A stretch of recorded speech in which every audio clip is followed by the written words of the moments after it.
putting aside Trevor Lawrence, the toaster guy, with whom everybody thinks is like the cleanest prospect since Andrew Luck. He's the guy going number 1 to Jacksonville, likely.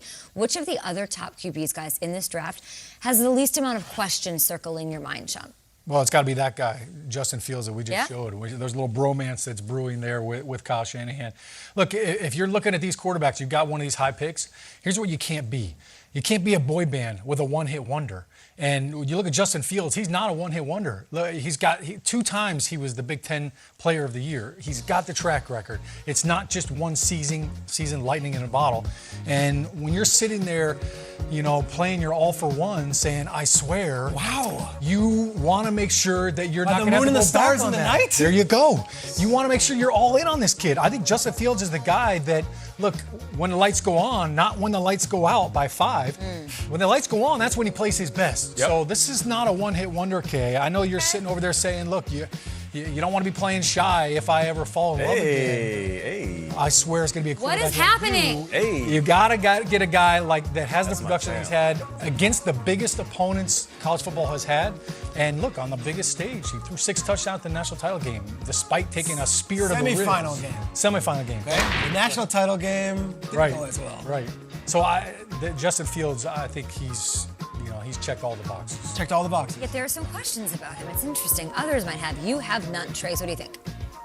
The Fields question is he goes up against Indiana and throws 3 picks. The question is he goes against Northwestern, doesn't get it done. The question with Fields is that he was at Georgia and he was the hottest freshman in football, and Jake Fromm, who barely made the NFL last year in the draft, beat him out head-to-head for a job, and it wasn't even a question. So every one of these prospects has question marks. It's actually a disgusting exercise we do. We pick and prod on all these prospects for 3 weeks. Right before they get drafted, Right before it's the greatest moment. It's just what it is. And, if you don't like it, it's just part of the process because the teams, they're doing it too. I've never been a part of an NFL draft class where we have torn apart these guys as much, and it's almost valid in some cases. Like, no doubt. Zach Wilson, he played nobody this year. I really played nobody. They didn't have any Power 5 competition, so that's his knock. Also, durability with him. He was injured. I said with Fields, he lost to Fromm head-to-head in Georgia. What happened there? I'd want to know why he wasn't able to outplay a guy who barely is playing in the NFL right now. And then you go down the list of all these other players. Trey Lance, great prospect, but we haven't seen enough. Mac Jones, good prospect. Have we seen enough? And, of course, Trevor Lawrence feels like he's the golden boy. But to me, I know what I'm getting with Mac Jones, and I don't know if that's a good thing. Like, I know exactly what I'm getting when Mac Jones walks in the door. I know this quarterback. He's efficient. He's not going to throw many picks. He's going to get the job done. When the play breaks down, he's going to throw the ball away. He's sounds real exciting, Trex. It's not exciting, and I don't know if that's what Kyle Shanahan's kind of looking for. Remember, Kyle Shanahan chose, quite obviously, Kirk Cousins over Robert Griffin III. And Kirk Cousins is a very different quarterback than Robert Griffin III. Kyle Shanahan is a kind of guy that would go with Nick Mullins and win a game and be as proud of that as having, an all-world quarterback get the job done. I almost feel like with Kyle Shanahan and the Niners, it's, hey, X's and O's versus Jimmy's and Joe's. And in his case, give me the X's and O's. I'll just run the offense, just have someone who can efficiently run it. I know what Mac Jones is. I don't know if that's a great thing. I don't know if he's ever going to be an all-pro quarterback. But at the very least, there are not as many question marks. Last year, 4,500 yards in the one season he played. He was absolutely awesome, was the best quarterback in the SEC. So I'm not doing flips for Mac Jones. I'm not. I just know he's got the least question marks surrounding his name. And I don't know if that's a good thing. Is it the highest floor of all these quarterbacks? What's that? Highest floor of all these quarterbacks? Like safest kind of? Safest. Outside of Trevor. Yeah, outside of Trevor. I think safest in that the bust factor is not hanging over his head because that's attractive. You know what he is. It's attractive, but it doesn't get you out of the bed in the morning. I mean, does not. Just okay. What'd you say, Sean? He ran a 4.8. So it's not a statue, 4.8. Yeah. These other guys are running 4.4 and 4.3. Yeah, but still 4.8 is pretty decent. 5.3, 5.4. He's not Tom Brady, lumbering through the 40. And there's nothing wrong with steady Eddie. You find a quarterback, and maybe that's Mac Jones. He doesn't need to be the spiciest of all of these potential draft picks. But I do like Justin Fields, and not for the simple fact that he's athletic and that he ran a fast time and he looks good with his shirt off. I just know for so long it was Trevor Lawrence, Justin Fields. Trevor Lawrence, Justin Fields. It was 1A, 1B, 1A, 1B. In certain cases, certain times, Justin Fields was the 1A. And then all of a sudden, we just started to pull and prod and pick and criticize and overanalyze every single thing about this young man. But I tell you what, man, he got the goods. He busts his butt, he works hard, he's talented, he can do it all. And just check out these numbers. And the reason I wanted to bring this up is because these guys underneath him, Kyler Murray, Patrick Mahomes, Marcus Mariota, they all had hype going into the draft. And we didn't really pick at these guys like we're picking at Justin Fields. Look at the numbers. The touchdowns are basically the same. The rush TDs are almost equal. Mariota really got busy when he was at Oregon. And you're saying, well, okay, Nate, I see Kyler Murray went first, and of course Patrick Mahomes 10th, and Mariota went second overall. What about the interceptions? Actually, out of all these guys, Justin Fields threw less interceptions. Yeah. So if we're talking about his full last season, that was 2019 for everybody at home. Last year he played like half a season.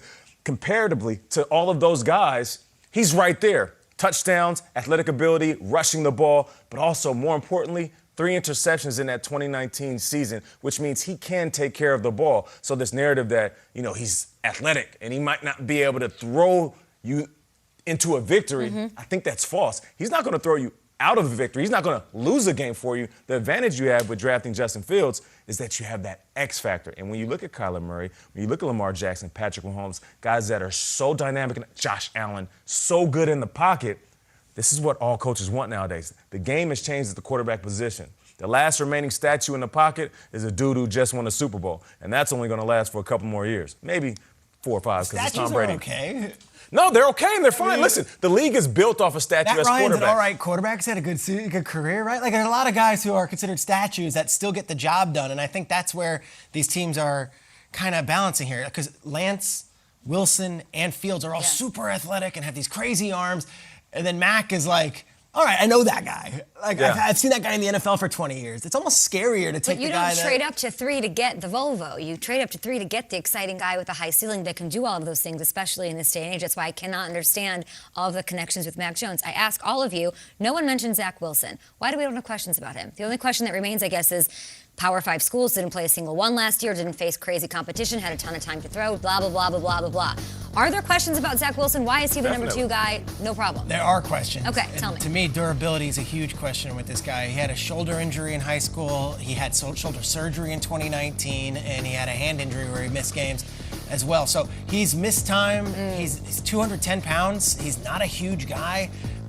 That's the question, but why is he surefire number 2 then? He's blown everyone away. Okay. And that might not be everyone's cup of tea, but like, I get the feeling now that it's almost a slam dunk that it's Lawrence and Wilson 1-2. Now, I know that might not happen, but right now that's the assumption around the league. You talk to teams, it's like, oh, Wilson 2 to the Jets. I'm like, really? Like, Wilson 2 to the Jets. But, okay, those are real questions. Real questions. I mean, he hasn't done it against really anybody. But he dominated against who he had in front of him, right? Yeah, but they all did. None of these players played against real competition except for the playoffs, I feel like, the last couple of years because of the COVID situation. But there's questions on Zach Wilson, legitimate ones. Do you like Fields over Wilson? It's tough. We talk a lot about Fields. It's tough. Listen, I feel like we know who the first couple of quarterbacks are going to be. It's Trevor Lawrence and Zach Wilson. But let's be very clear. Trevor Lawrence is going to the Jags. It's going to be tough.